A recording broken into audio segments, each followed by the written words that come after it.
How to add fade animation in Wix Studio. So you can add your fade animation on all of these three types. You can add it in image, text, as well as button.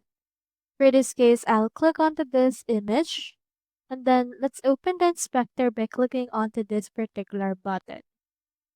Once you have clicked on it, you can choose in here the animation and the text by going to this lightning icon.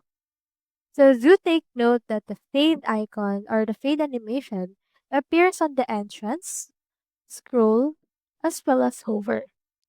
So you can just choose between the three wherein you want to actually add it.